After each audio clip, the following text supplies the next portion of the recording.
Trucks. Oh, Lord, it's trucks. Just the little trucks for today. Just a little trucks. Doing a little trucks. Just a little bit of my trucks. Just for the heck of it, some trucks. We're taking toys. 29,000 pounds of toys from Santa Maria to Walbert. So many toys. Yep. I'm tired. Yeah. I'm a little bit tired. I'm not so tired. That's good. But I don't have anything to say.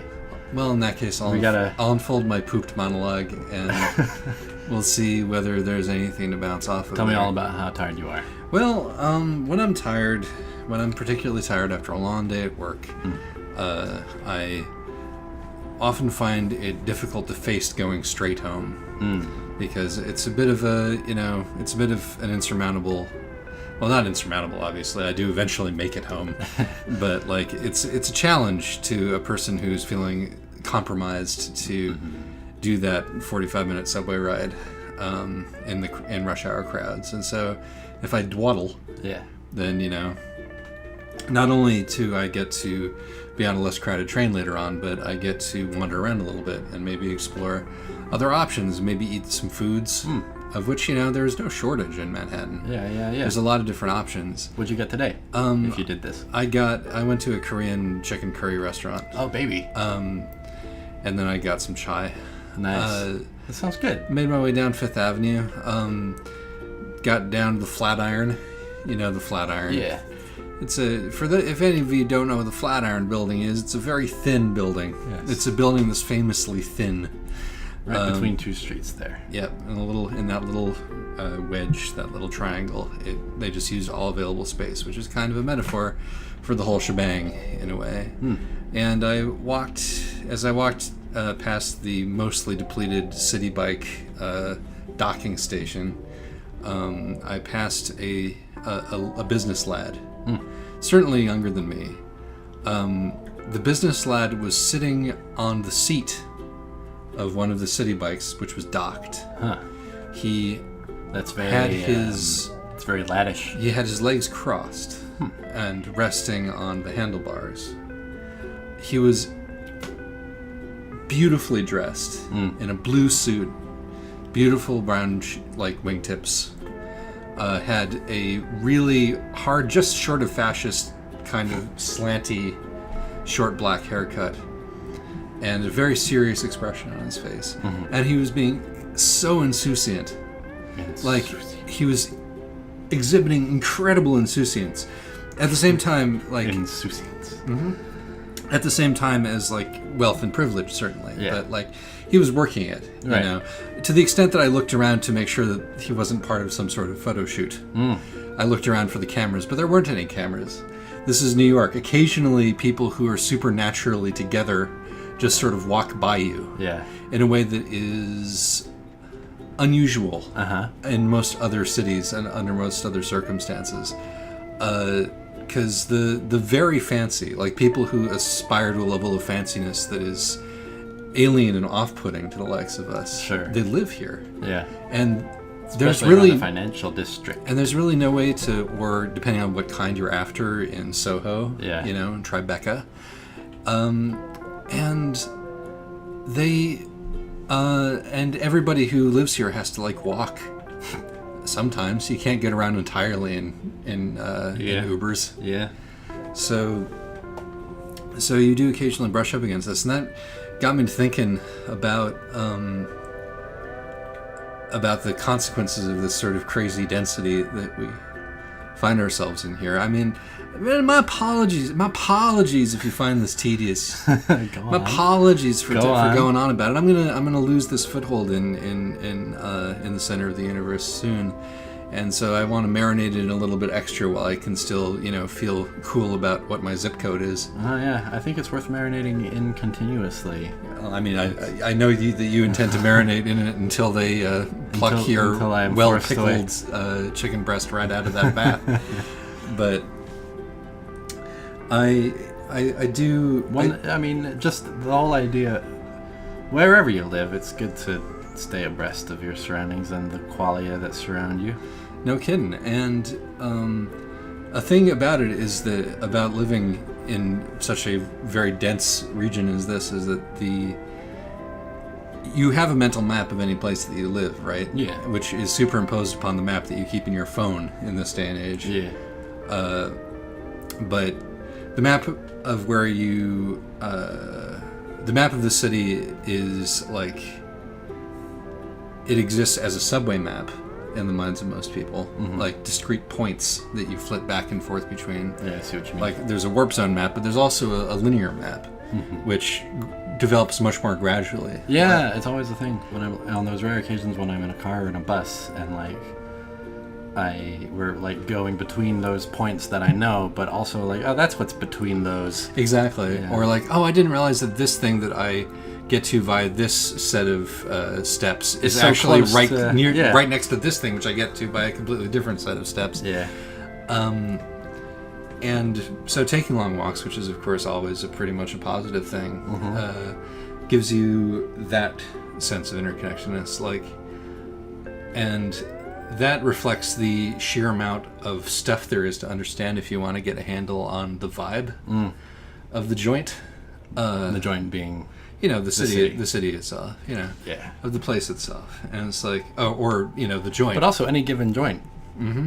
Every joint Like has its own. the guy who I was walking behind on my way home today who was just fucking smoking a joint. Yeah. Straight up.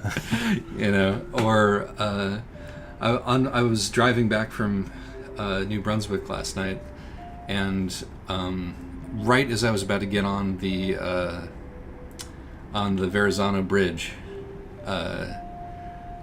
this transit truck pulled out in front of me, which if you're driving like late at night on a weekday, things get weird around here. Yeah. Like people are pulling off really complicated infrastructure repair shit, which has to keep a vein open even as it's moving, and so there's a lot of really complicated balletic movement of pylons and you know, and traffic controllers.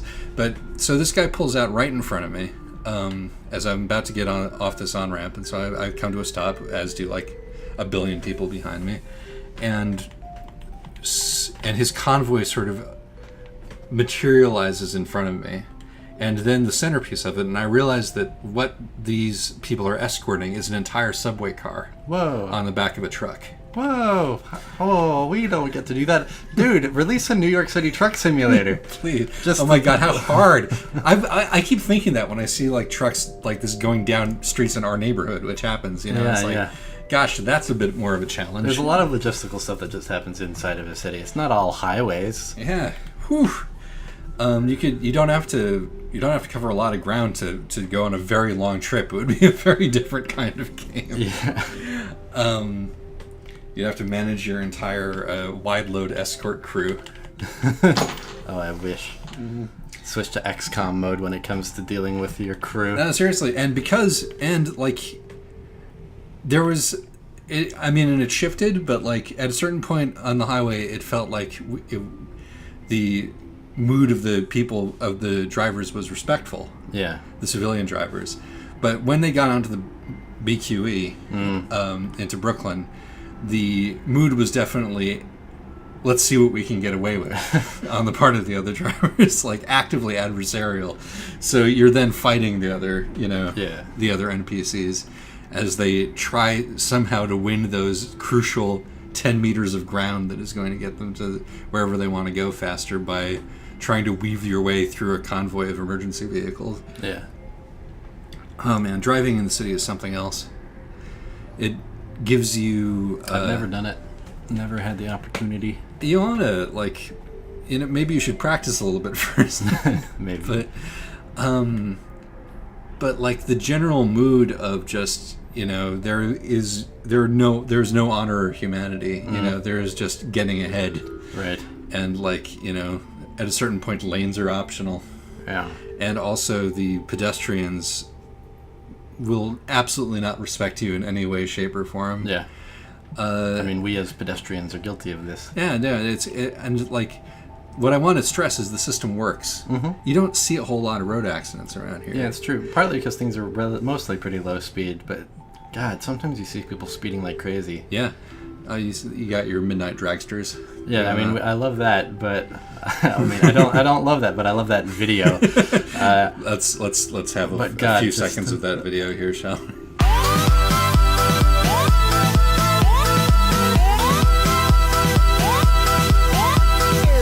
There it is. A highly illegal activity. But yeah, man, someone sped down like 38th Street while I was going to get a bagel, and he just came so close to clipping like the rear tire of a truck, and it occurred to me after, like, if he had clipped that tire, he would have probably spun out control right onto the corner sidewalk that I was standing on. Yeah, and that would have been that. Yeah. But like that aside, the system does manage to work remarkably. Sorry, I'm toying with your mouth harp. And My jaw harp is now on the ground. I do apologize. This goes in your mouth. I should know better. But yes, man, like I do. It's I veins. do enjoy They being pump. curved into being curved into this thing. And like it's tough when you're feeling vulnerable, if you are perhaps a little bit sleep deprived and wiggly from emotional buffering of one kind or another. Buffeting is what I meant to say, not buffering. Mm-hmm. It can be hard because the city is also designed to be hard. Mm-hmm. Like the coffee shops here don't have comfortable chairs. Mm-hmm. It's like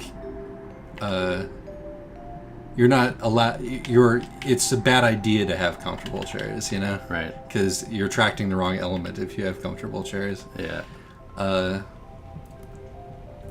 There's no place to just stop and sit and just be. Everything has that.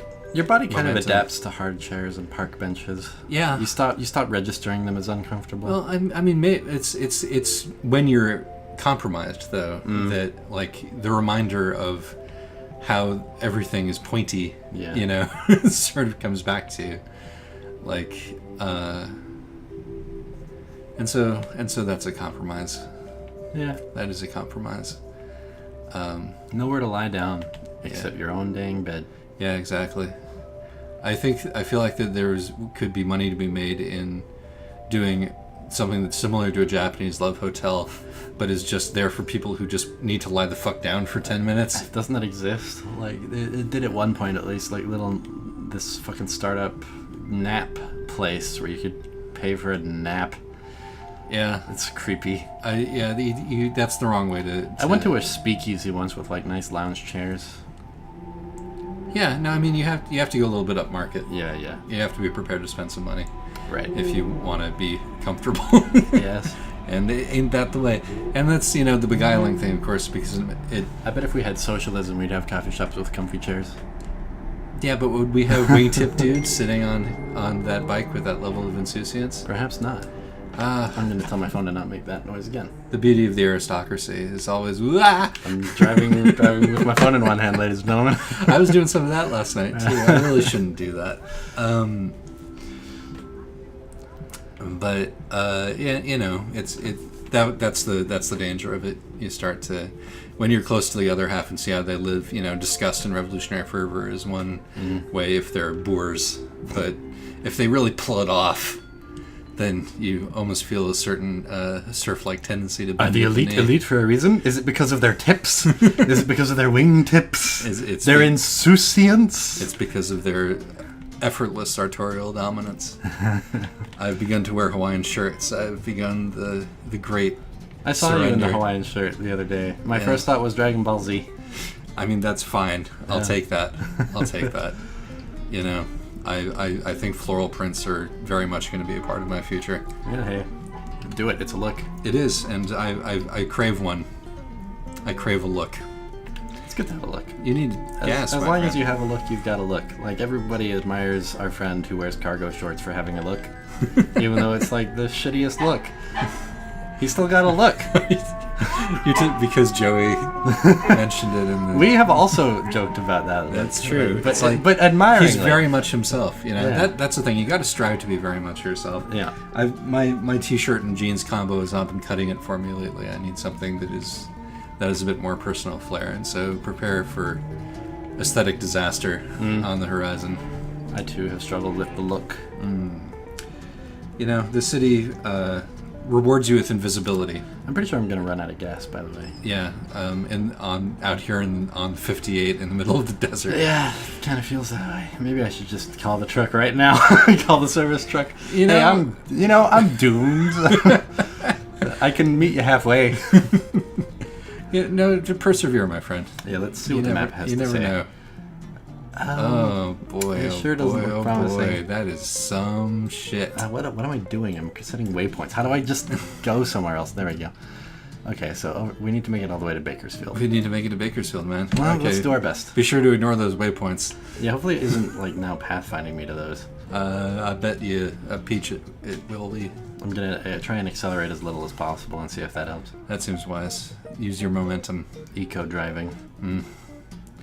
Oh man, Stay in a high gear. I've been driving relatively more than I can afford lately because every time I drive, I have to acquire a car using one or more rental services. Yeah. But there is, speaking of tactile pleasures, I was thinking about some Tumblr post that I saw about. It was actually, I really liked this Tumblr post, even though it was in the form of one of those, here's a really, obvious thing that means God doesn't exist, stupid, kind of post. But it was just the post said, hey, look at that cat. Look at it catch things. It's optimized for catching things, So it is. And then the cat tries to catch a laser pointer. And it's look at that. It's over-optimized for catching things. Oh my god, do you see what the Pathfinder's doing? Because I skipped its unnecessary exit. Yeah, keep going. So keep going. Why would you do this? Ah! I hope that we reach our destination. That's all I have to say about it. Bakersfield, please, Bakersfield. Say more about what you liked about this post. And then it said, oh, look, a human. It's using a tool. It seems to be optimized for tool use. And then the human is like... There's so many stupid tools I could think of that this could be. Here's the punchline. Okay. The human is like, oh man, what am I for? I must be for something. I must have been made to be used for a thing because tools are how the world works. Yeah. And so the human thinks that there's a reason that he exists. That's an interesting spin on it. I never heard that particular angle before. I like that angle. Yeah. But I like it particularly because of what it says about the centrality of using things to humanity. I've been, Usefulness in general, utility is a very human concept. Tumbleweed, an actual tumbleweed. Yeah. Whoa! You ran over that child. Don't worry, they're completely non-physical. That's true. The first one looked good. It really went straight between the cars. Yeah. But I was reflecting on how good it feels to hold a hammer or a penknife. Yeah. Really anything. Yeah, and then especially if you're using it for exactly what it's for. I mean, you don't even have to. I mean, for me at least. Oh, can I share just holding the thing that has some weight to it and moving while holding the thing. Tool use. This feels massively satisfying on a certain level. Can I share the story of my improvised tool use when we were cleaning the apartment? Oh yeah, Josh heroically got a Tupperware lid out of a crevice. Yes, there are some Tupperware lids in the crevice, and we were like, what can we reach these with? Maybe chopsticks? Maybe I don't know, something long and pointy. And what I eventually arrived at was a tape measure. Used it as a little pulleyed out grappling hook. Because it has the little... It's got a hook on the end and it retracts. Really on the end, yeah, it was perfect. I felt so human being that day. Exactly, this is why you play puzzle games. So precisely this moment in time. But yeah... Insouciance. And writing a thing is the same is the same. It's that same basic tool use. And slightly more abstract tool. The tool of language. The best tool we have. RIDING. RID. Not WRITING. Oh, writing. Yeah. Yes, okay, yes. Thought we were going in a different direction. No, I'm still on cars. Yeah, give me the cars. It's clear, I'm not the most physically coordinated human being in the world. I'm not clumsy, but I'm not the most physically coordinated human being in the world. But gosh dang it, my body likes to drive a car. Mm-hmm. It likes to ride a bike. It likes to drive a car. It likes. You ever been on a horse? Not since I was young, but I think that if I were to get past the initial awkward, terrifying part of riding a horse, I would also very much enjoy riding a horse. Like, I didn't enjoy the awkward, initial, terrifying parts of bike or drive either, but once I got over those bits and it became just a thing that you did. Yeah, I never got past that with driving. That hump is there. Like, I put down the bike when I was like 12 and didn't pick it up again until I was like 19, 20. Yeah, I can't remember the last time I rode a bike. These things are there for you. I wonder if that I need to control a large machine. Yeah. It's been too long. he says while driving. It's a fundamentally human thing to control a large machine. I wonder if that's a useful way to think about happiness. Like, some activities feel good. Humans were born to enjoy using tools. Here's the biggest, most coolest tools we got. Happiness is within trucks. Driving a truck. Happiness is trucks. Oh man, if only this was like the series finale of Trucks. You know, it could be, Josh. It could be. We finally figured it out. Yeah. And also using that language tool, I'm just gonna say, forget all of this. Oh boy. Did you just run out of gas? No, I just got caught. Just a little caught on the thing, that's all. Oh god. Those guys are judging me. No, they're not. They're not human. Stop judging me. They're not using tools. They're not human. They are the tool. I just called them tools. Hey man, you know what another service vehicle simulator I'd like to play? What's that? Ice cream truck. Oh, that sounds like it would be there would be some commerce involved. Yeah, I'm imagining it could like go between driving from place to place, finding your hot spots near the schools and stuff, and like kind of a Tapper type game. Tapper, one of the greatest games ever made. Yeah. It's so you got your driving sim. How do you deal with marauding other ice cream truck drivers trying to horn in on your territory? First person shooter. With your ice cream gun. Yeah. Or just with your gun. I mean, that would be like a mastery of game theory type of thing. But am I getting fuel? Yes, I am. We didn't run out of gas in the middle of the desert. We made it. We've coasted into town, into Bakersfield, and is that a giant hot dog that we're looking at? It is, isn't it? I mean, surely it must not be a giant hot dog. It isn't, is it? It's what is it? Some kind of. It's a giant hot dog. Yeah, that's a hot dog. It's definitely a giant hot dog. So, follow-up question: is it a giant sandwich? Yes. Everybody already knows my answer to that question. Who's everybody?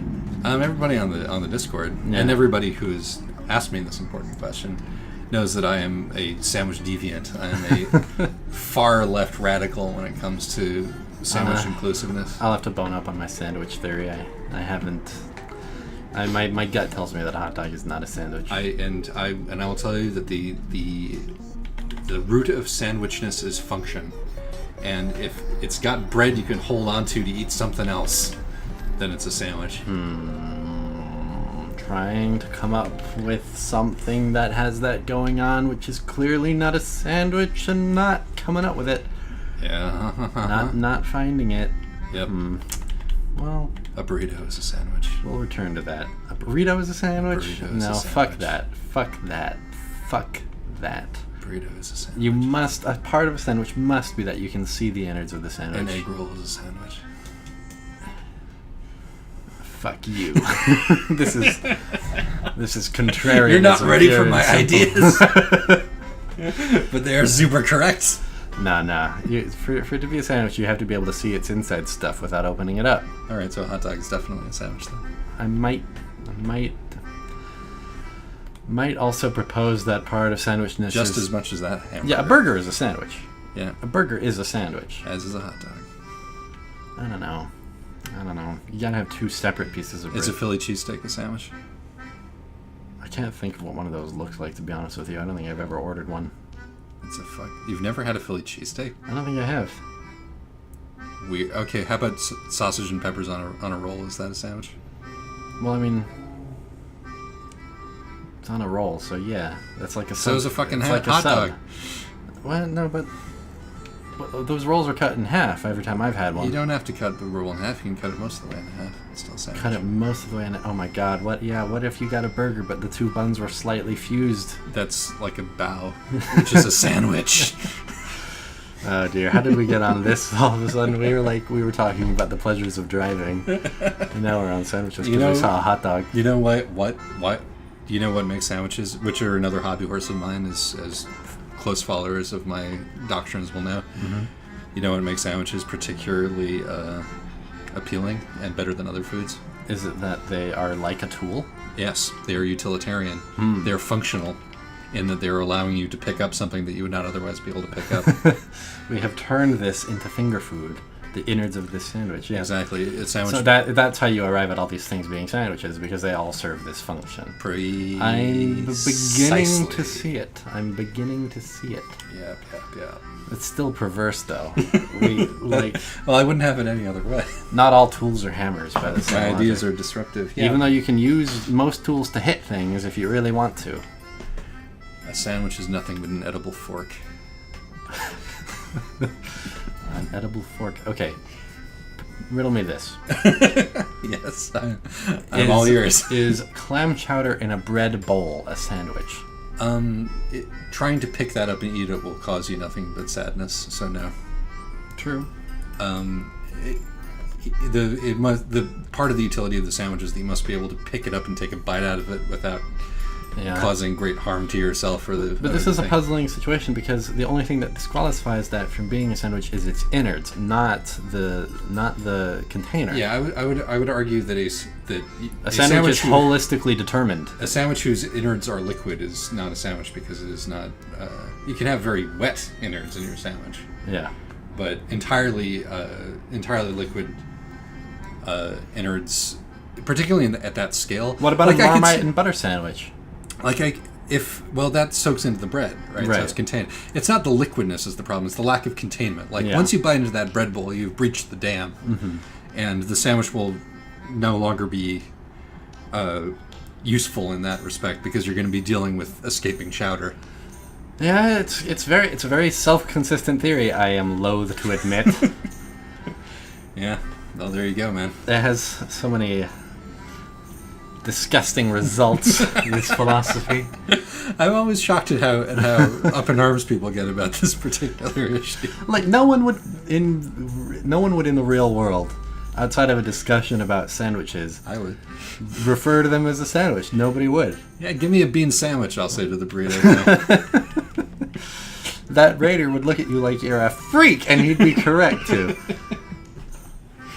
Yeah, well, the world like isn't ready for we're me. always on the ground floor of language, Isaac, as I repeatedly assert.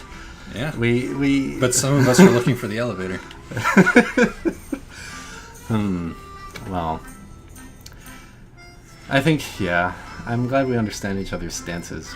Yes, indeed. Indeed. This is very pretty, incidentally. Yeah, it is. Getting out into the scrubland, the dusk. If a truck was made out of bread and it was full of beans, would it be a sandwich?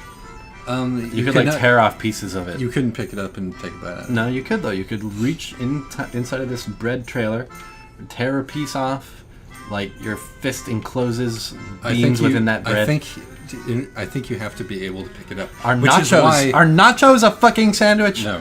Why not? And neither are open-faced sandwiches. Explain. Because you can't just pick it up and take it out. But you can pick up an individual nacho with stuff on it. Does that individual nacho, once picked up, become a sandwich? No, the enclosure is You fuck! Enclosure is an important element. Yeah. That sounds like the kind of essentialism that I was asserting earlier. No. You have the feeling of grasping the sandwich and having the bottom and the top be safe to hold. If you put two nachos that on top of one another with beans and shit in the middle, it becomes a sandwich. That's a sandwich. I mean, it is a small sandwich, but it is a sandwich. You've made a sandwich out of nachos and beans. Correct. Yeah. You have two bread substances and there's stuff. In this case, I have to say that's entirely correct. Anyone would look at that and say that it's clearly a nacho sandwich. Clearly a nacho sandwich. But that's because the reason anyone would identify that as a nacho sandwich is because there are two discrete pieces of pseudo bread. Two discrete pieces with filling in the middle that you can see. I understand, like, the issues that we disagree on is whether it needs to be two discrete pieces and whether the filling needs to be visible. I say that the fundamental utility of the sandwich is not affected by whether the bread areas are conjoined or not. You're right. It doesn't affect the fundamental utility. Yeah, which is the most important part of the sandwich to me. Because, as we've decided, human beings are tool users, fundamentally tool users. Everything is consistent about what I've said. For once. Yeah, I know. About this, I'm suddenly consistent. Well, you know, I've been disagreeable lately because I've been riding these political hobby horses. When really I should just stick to sandwich theory. It's just about the level of seriousness that suits me. I'm so glad that we've been able to do a subject-free trek without making it all about Trump for once. That's true. There's still time, though. Let's course correct. Let's steer away from that. Just for tonight. I'm feeling enough general overwhelmedness with a world that doesn't even involve what's happening in Washington right now. You know, that I can still reach my like base comfortable level of paranoia and unease without even reaching for the Trump. I've been playing so much PUBG, dude. The paranoia and unease are at an all-time high. It's the new receiver. That game is doing bad things to you. Yeah, maybe so. Well, at least it's more fun to watch than Receiver is. It has that going for it. Receivers. I love Receiver. I know. Dude, give me PUBG with receiver mechanics. Someone said that during the stream, but of course it had already occurred to me. Yeah, like, I think the very first thing that you said was the thing that would make this game perfect is if the reloading was handled like it is in Receiver. That's the first thing I say about most games nowadays. Especially somebody's going to listen to you. Someday somebody. Yeah. Somebody will mod PUBG to do that. I know. It's hard to mod a game that requires 100 people to play it. It will have mod support. You could, like, my brother and I have talked about making, by which I mean my brother and I have talked about doing it. My brother and I have talked about my brother doing it and me telling him whether it's good or not. Making a mod for Arma 3 that would add those features. And that would be good. That game deserves it. Yeah. Once again, like, it's the tactile... By getting all the different knobs, levers, and things going, you're making the gun more tool-like. Yes, it's true. And thereby making it more satisfying. Josh, you made it through the fucking desert with no gas. We were almost there. On the verge of our destination. Well, I mean... You flip your truck going around a corner. This truck ends here. That's the only answer. This is parked. It's parked. In the same way that a hot dog is a sandwich, this truck is parked. Good night, everybody. Good night.